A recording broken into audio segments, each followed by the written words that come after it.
Guys, welcome back to my YouTube channel Sara the real side. അപ്പോൾ ഇന്ന് ഓണം വ്ളോഗാണ് കേട്ടോ. ഇപ്രാവശ്യത്തെ ഓണം ചാച്ചൻ്റെ വീട്ടിൽ വെച്ചായിരുന്നേ. അപ്പം ഞങ്ങൾ രാവിലെ തന്നെ ഒരുങ്ങി ഞങ്ങൾ നേരെ ആദ്യം പോയത് അപ്പച്ചൻ്റെ അമ്മച്ചിയുടെ അടുത്തേക്കായിരുന്നു കേട്ടോ. അതായത് പപ്പയുടെ വീട്ടിൽ. അവിടെ ചെന്ന് അപ്പച്ചനോടും അമ്മച്ചിയോടും ഒക്കെ ഓണമൊക്കെ പറഞ്ഞ് ഞങ്ങൾ നേരെ അടൂരേക്ക് വിട്ടു. അവിടെ ചെന്ന് ആരും അറിയാതെ പമ്മിയാണ് കേട്ടോ ഞാൻ അകത്തേക്ക് ചെന്നത്. അതിൻ്റെ ഞെട്ടലാണ് ലോയുടെ ചേച്ചിയുടെ മുഖത്ത് കാണുന്നത്. അത് കഴിഞ്ഞ് അവിടെ ചെന്ന് തട്ടിക്കൂട്ട് ഒരുക്കമൊക്കെ ഞങ്ങൾ നടത്തി. അത് കഴിഞ്ഞ് ഇതാ നമ്മുടെ ഓണമാകുമ്പോൾ ഇത്ര ഒരുങ്ങിയൊക്കെ വരുമ്പോൾ നമുക്ക് ഫോട്ടോസൊക്കെ എടുക്കണമല്ലോ. ക്യാമറമാൻ സ്റ്റെസിയോടൊപ്പം ഇതാ ലോയ്സും സ്റ്റീഫനും ഫോട്ടോസ് എടുക്കാൻ തുടങ്ങിയിരിക്കുന്നു. അങ്ങനെ ചേച്ചി ഫോട്ടോസൊക്കെ അവർക്ക് എടുത്തു കൊടുത്തു.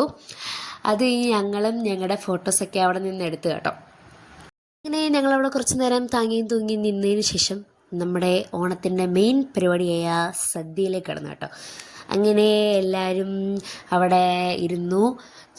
ഓരോരോ കറികളായിട്ട് ഇങ്ങനെ വിളമ്പി തുടങ്ങി കേട്ടോ. ഇങ്ങനെ ലോയി ഇങ്ങനെ കുഴിയൊക്കെ കുഴിച്ച് വെച്ചേക്കാണ് കേട്ടോ കറി ഒഴിക്കാൻ വേണ്ടിയിട്ട്. അങ്ങനെ എല്ലാം നമ്മുടെ ഇലയിലേക്ക് വന്നിട്ടുണ്ട്. ഈ ഇടയ്ക്കിടയ്ക്ക് പറയുന്നുണ്ടായിരുന്നു എന്നെ ഫോക്കസ് ചെയ്യണമെന്ന്.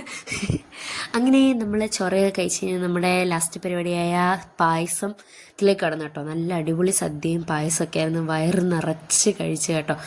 തൃപ്തികരമായി ഇലയും മടക്കി വെച്ച് കേട്ടോ. അപ്പോൾ ഇനി അടുത്ത പരിപാടിയായ നമുക്ക് സദ്യ വിളമ്പി തന്നവർക്ക് നമ്മൾ സദ്യ വിളമ്പി കൊടുക്കണ്ടേ. അങ്ങനെ ഞങ്ങളെല്ലാവരും കൂടെ ഒത്തുചേർന്ന് നമുക്ക് സദ്യ വിളമ്പി തന്നവർക്ക് ഞങ്ങൾ വിളമ്പി കേട്ടോ.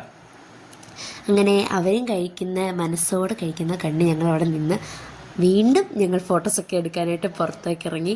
അങ്ങനെ ഇപ്രാവശ്യത്തെ ഓണം തീർന്ന് ഗൈസ്. ഓണപ്പരിപാടിയൊക്കെ കഴിഞ്ഞു. അപ്പൊ ഇന്നത്തേക്ക് ഇത്രയേ ഉള്ളൂ.